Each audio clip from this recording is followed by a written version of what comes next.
यहाँ इस यूनिट में यूनिट 50 का जो ये चैप्टर है, इसमें शॉर्ट क्वेश्चन बहुत आते हैं। इस चैप्टर का नाम है volumes and surface of solid of revolution, मतलब परिक्रमण ठोस। परिक्रमण मतलब आपको दिख ही रहा है कि परिक्रमा करने से जो ठोस मिलेगा उसके आयतन एवं वक्रपथ, उसका हम आयतन और उसका सरफेस निकालेंगे हम। ठीक है, तो परिक्रमण ठोस मतलब सॉलिड ऑफ रिवॉल्यूशन का मतलब क्या है? देखिए, एक ऐसा लंबवृत्तीय शंकु में बना रही हूँ। तो किससे बनता है? अगर मैं एक राइट एंगल लिया और इस राइट एंगल को मैं इस साइड पर रोटेट कर दूं, इसको परिक्रमण कर दूं, कहाँ पर? इस पर रोटेट करूं इस साइड पर, तो मुझे एक शंकु का शेप मिल जाएगा। आप खुद देखिए करके। ठीक है, ये एक शंकु मिल जाएगा। ये इसको फिक्स रखा मैंने, इस लाइन को मैंने रोटेट करा, तो ये आपको शंकु मिल जाएगा। तो इसका मुझे वॉल्यूम निकालना है। अब इसी तरह से यदि मैं एक रेक्टेंगल लूँ, रेक्टेंगल की एक साइड पर इस साइड को फिक्स रख दूँ और इसको मैं घुमा दूँ इसके चारों ओर, तो मुझे बन जाएगा एक बेलन, एक ठोस मुझे सिलेंडर मिल जाता है। ठीक है, अगर मैं गोला लूँ, गोले को यदि मुझे बनाना है स्फीयर को, तो मैं एक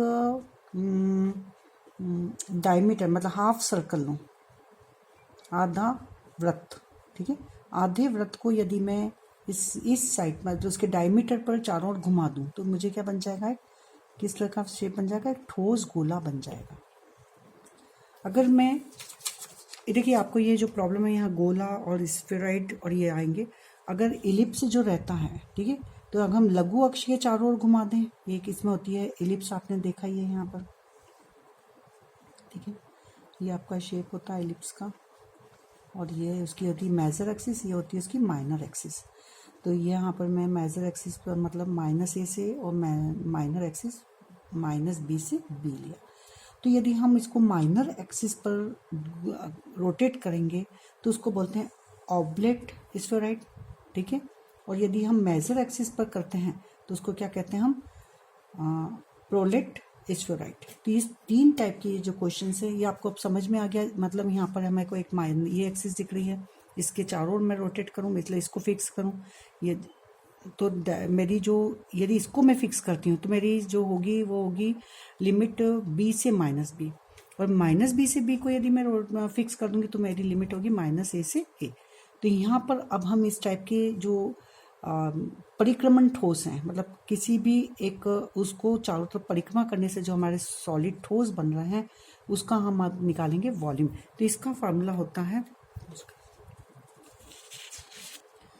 अब देखिए यहाँ पर y = फंक्शन ऑफ x। यदि हमें अभी आपको मैंने बता दिया कि हमारा परिक्रमण ठोस कैसे बन रहे हैं, तो यहाँ पर हमें y = फंक्शन ऑफ x दिया रहेगा और x की लिमिट दी होगी a से b। जैसे जिस पर मैं चारों ओर रोटेट कर रही हूँ, मतलब मुझे एक साइड पता है, तो x = a से x = b पता है।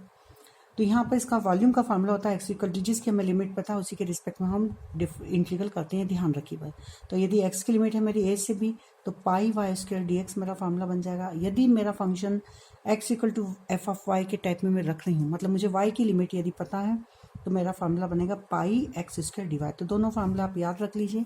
अब इससे रिलेटेड मैं क्वेश्चंस कर रही हूँ, देखिए फिर से देख लीजिए। πy² dx x की लिमिट रहेगी, इसका वॉल्यूम का फार्मूला, और πx² dy यदि मुझे y की लिमिट दे रखी है तो मैं यहाँ पर आ जाएगा πx² dy, x² का वैल्यू रखूंगी।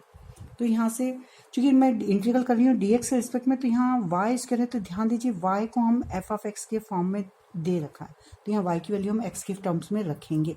इसी तरह से यहाँ पर मैं चूंकि y के रिस्पेक्ट में इंटीग्रल कर रही हूँ और यहाँ है x², तो यहाँ चूंकि आपको x is function of y दे रखा है, तो यहाँ पर आप x जो फंक्शन y रखा है उसके हिसाब से यहाँ वैल्यू पुटअप करेंगे। अब मैं क्वेश्चंस कर रही हूँ, तो यहाँ पहला जो क्वेश्चन है इसको मैं स्फीयर का हम निकालेंगे। इसमें कि सर्कल को मैं रोटेट कर रही हूँ, आपको पता है सर्कल को मैंने रोटेट करा था तो क्या बना था? हमारा स्फीयर गोला बना था वृत्त को रोटेट करने पर। तो find the volume of the solid generated by the revolution of the circle. मैं आगे आपको बता चुकी हूँ कि सर्कल को रोटेट करने पर आपका क्या बनेगा? सॉलिड जो बनेगा वो होगा स्फीयर। अबाउट x एक्सिस, उसको x एक्सिस के चारों ओर हम उसको रोटेट कर रहे हैं। तो यहाँ पर मतलब आपको हिंदी में रहेगा कि x² + y² = a² को x अक्ष के परितः घुमाने से जो ठोस बन रहा है उसका हम आयतन निकालिए। क्योंकि हमें ये सर्कल की इक्वेशन सबको पता है कि जिसका सेंटर क्या है 0, 0, रेडियस क्या है इसकी a, तो यहाँ रेडियस ए है तो एक्स एक्सिस की वैल्यू हो जाएगी, यहाँ भी ए रहेगी तो माइनस ए से इसकी लिमिट हो जाएगी हमारी। और फार्मूला मेरा minus a to a pi y square d x. मैंने यहाँ बताया था आपको कि जो वाई स्क्वायर है उसको मैं एक्स की टर्म्स में लिख दूंगी, तो वाई स्क्वायर की जो वैल्यू है मेरी आ जाएगी यहाँ पर pi minus a to a square minus x square d x रखा। मैंने वाई स्क्वायर की यहाँ से वैल्यू निकाली a square minus x square. चूंकि मेरा फंक्शन प्रॉपर इंटीग्रल है, ये लिमिट यहाँ पर इसकी फाइनाइट है और फंक्शंस भी मेरा बाउंडेड है, तो ये प्रॉपर इंटीग्रल है हमारा उचित समाकलन। उसकी प्रॉपर्टीज आपको याद है कि इसको लगा दीजिए। तो माइनस ए इंटीग्रल की लिमिट यदि माइनस ए टू ए तो 2 टाइम्स 0 to a हो जाती है यदि फंक्शन इवन है। देखिए यहाँ पर एक्स की जगह हम रखें तो मेरा यह फंक्शन एक्स की पावर क्या है, यहाँ इवन है, तो ये मेरा फंक्शन इवन है।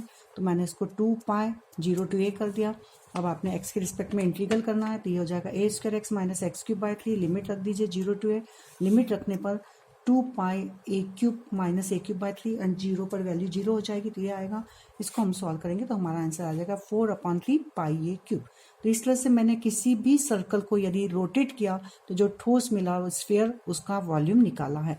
नेक्स्ट उसमें मैं निकालूंगी स्फीयर का एलिप्स का। अब हम यहाँ पर निकालेंगे find the volume of the solid generated by the revolving the ellipse x square upon a square plus y square upon b square is equal to 1। ये आप सबको पता है इलिप्स की इक्वेशन है। तो इलिप्स को चारों ओर घुमाने पर जो हमें सॉलिड मिलेगा उसकी हम वॉल्यूम निकालनी है। तो ध्यान रखिए अबाउट मेजर एक्सिस, क्योंकि यहाँ पर 2 एक्सिस होती हैं इलिप्स में, एक होती है माइनर एक्सिस और दूसरी होती है मेजर एक्सिस। ये ए जो है इसकी मेजर एक्सिस और बी क्या होती है माइनर। और यहाँ पर 2 एक्सिस होती है, ध्यान दीजिए, ठीक है। और आपको ये पता होना चाहिए कि इलिप्स में यदि मैं दोनों एक्सिस सेम बराबर कर दूं तो ये x square plus y square मतलब x square upon a square plus y square upon a square is equal to 1। मतलब किसकी इक्वेशन बन जाएगी ये x square plus y square is equal to a square, मतलब सर्कल की equation में convert हो जाता है इलिप्स। तो 2 एक्सिस होती हैं, अगर दोनों सेम रहेगी तो वो सर्कल हो जाएगा, मतलब इसको फिर हम घुमाएंगे तो वो ही हो जाएगा स्फीयर। तो यहाँ पर हम ले रहे हैं दीर्घवृत्त को दीर्घाक्ष के परितः घुमाने से बना आयतन निकालना है। इसको दीर्घाक्ष गोलाप और इंग्लिश में बोलते हैं प्रोलेट स्फीयराइड। तो कभी कभी नाम से ही आता है कि प्रोलेट स्फीयराइड। तो ध्यान रखिए प्रोलेट मतलब मेजर एक्सिस के चारों ओर हमें उसको रोटेट करना है। तो अब यहाँ पर इसकी जो प्रॉब्लम्स रहेगी, यहाँ पर आपकी जो लिमिट है, चूंकि दीर्घाक्ष पर घुमा रहे हैं तो एक्स की लिमिट हो जाएगी आपकी minus a to a pi y square d x. ये मेरा फार्मूला हो जाएगा। मैंने कहा था कि यहाँ वाई स्क्वायर की वैल्यू आप एक्स की टर्म्स में निकाल लेंगे, तो हमने वाई स्क्वायर की वैल्यू निकाली एक्स की टर्म्स में। तो ये हो जाएगा y square upon b square is equal to 1 minus x square upon a square. ये बी स्क्वायर इसको यहाँ ले जाएंगे तो ये वैल्यू आ जाएगी वाई स्क्वायर की। अब मैंने कांस्टेंट जो बाहर निकाला, फिर मैंने देखा यहाँ पर मेरा जो फंक्शन है वो है इवन फंक्शन। तो मैं इसको 2 टाइम्स 0 to a कर लूँगी और 2 टाइम्स 0 to a करने पर यहाँ आ जाएगा a square minus x square upon a square. तो इस ए स्क्वायर को भी बाहर निकालना, तो 2 पाई B square upon a square बाहर लेने के बाद में ये इंटीग्रल मिला। अब आप लिमिट रखेंगे इसका इंटीग्रल करने के बाद, तो a square x minus x cube by 3 limit रखी, ए रखा, तो वही आपको यहाँ मिल जाएगा 2a cube by 3। 2a cube by 3 का इसमें मल्टीप्लाई करेंगे तो ये आ जाएगा 4/3 पाई बी स्क्वायर है। सेम इसी तरह का यदि प्रॉब्लम आया, वो कहता है कि माइनर एक्सिस के चारों ओर घुमाइए, और माइनर एक्सिस के चारों ओर यदि हम घुमाते हैं तो उसको कहते हैं हम ऑब्लेट स्फीयराइड कहते हैं। उसका कभी नाम से ही आ जाता है, उसका नाम है ऑब्लेट स्फीयराइड। इसको कहते हैं दीर्घाक्ष गोलाब, उसको लघुअक्ष गोलाब कहते हैं।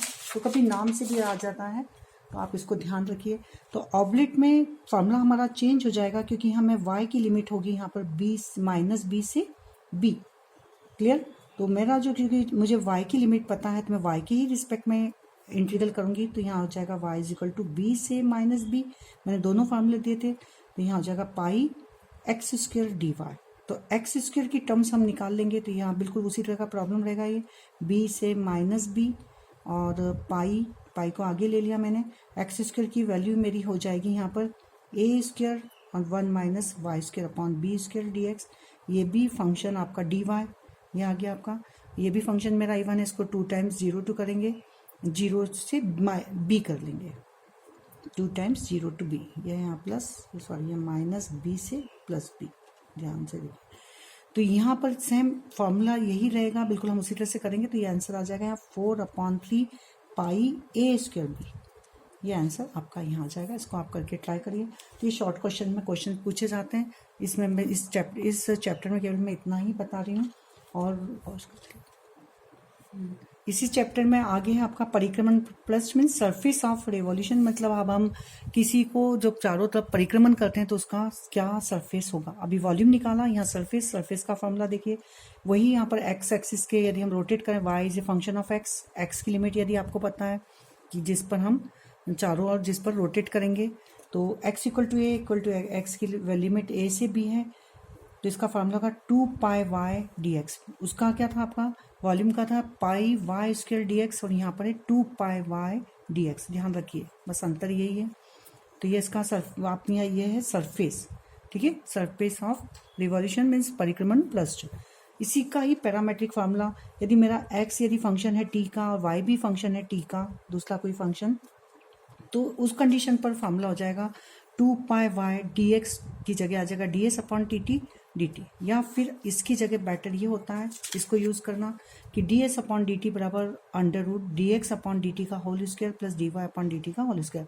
मतलब जो भी एक्स है उसका टी के रिस्पेक्ट में डिफरेंशियल निकालिए उसका होल स्क्वायर, प्लस जो y है जो भी दे रखा है उसका t के रिस्पेक्ट में डिफरेंशियल निकाल कर उसका होल स्क्वायर करिए, उनका लीजिए आप अंडर रूट, तो जो आएगा वो होगा D s upon d T, और हमें चाहिए s, तो फिर उसका आप करेंगे इंटीग्रल, तो हमें मिल जाएगा आपका यहाँ से s। तो जो ये वैल्यू पहले D s upon d T निकाल के उसका आप इंटीग्रल करेंगे तो उसका आपका सरफेस मिल जाएगा। इस फार्मूले को जनरली हम यूज़ करते हैं। तो यहाँ मैं केवल फार्मूला दे रही हूँ, और अगर प्रॉब्लम्स आए तो आप इस तरह से वॉल्यूम और सरफेस दोनों निकाल सकते हैं।